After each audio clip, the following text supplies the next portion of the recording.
Hey guys, how you doing? It's Damien here. In this video, we are going to have a look at the difference between email and LinkedIn when we're choosing what platform to use for our outbound direct outreach, our cold emails and cold messages to generate B2B leads and sales.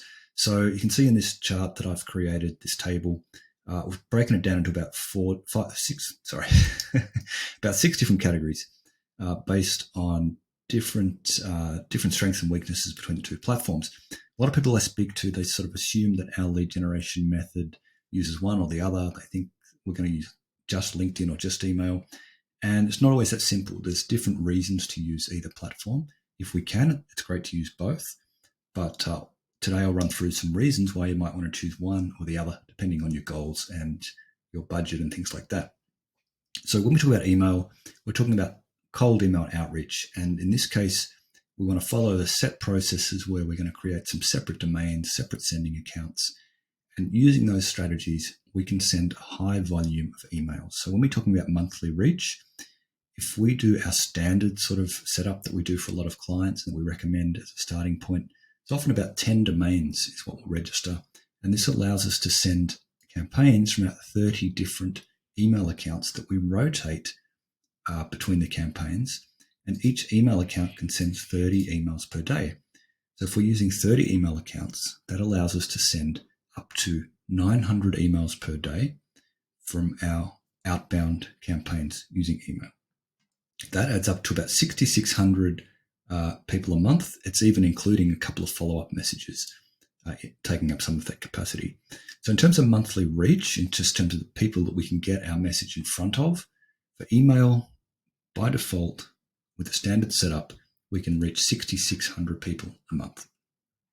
Now, contrast that with LinkedIn. The reason that LinkedIn loses on this account, if we're just using one LinkedIn account, that's an important caveat there. Of course, we can use multiple LinkedIn accounts if we've got different team members. People can sometimes buy LinkedIn accounts, aged LinkedIn accounts, but it's complicated to use more than one. So if we're just using as the business owner or sales manager or something, if we're using that one LinkedIn account, even using automation tools and tricks and things, the most people we can connect with is 800 per month. That's how many connection requests we can send. About 200 a week, 800 a month. Then if we think about the people who consumed our message, so by that I mean if they opened our email and read it, or in the case of LinkedIn, if they accepted our connection request and we get the opportunity to even send them that next message. These are our numbers. So based on the above, the reach, 50% open rate, that's very standard what we see across our email campaigns. That's sort of our standard benchmark, 50% open rate. So if we're contacting 6,600 people a month, 3,300 people are seeing our message through email. If we're connecting with 800 a month on LinkedIn, not everyone is going to accept our connection request. Some people just don't even log into LinkedIn anymore. And also if they do, a lot of people just don't accept random connection requests. So even using automation and things, using one LinkedIn account, we're going to get in front of about 240 people a month. So you can see here from a perspective of scale and volume, we are hands down way ahead if we're using email. So we're going to have 10 times the kind of penetration that we would using just LinkedIn alone. Now the cost for both tools, this is factoring in any kind of sending platforms, any software that we're going to use for the automations. Pretty similar across the both of them. To manage 30 sending accounts, there's tools out there you can pay $100 a month and host 30 sending accounts, plus then about another 100 to manage your actual campaigns. So that's cold email software. And for LinkedIn, again, you might use a Sales Navigator subscription. That's about $100 a month, thereabouts. But you'll also need some software to manage the automations, to send these 800 connection requests a month, to send the follow-up messages. Again, and they're quite expensive, the LinkedIn tools, but again, you're looking at about 100 a month. So costs are pretty similar.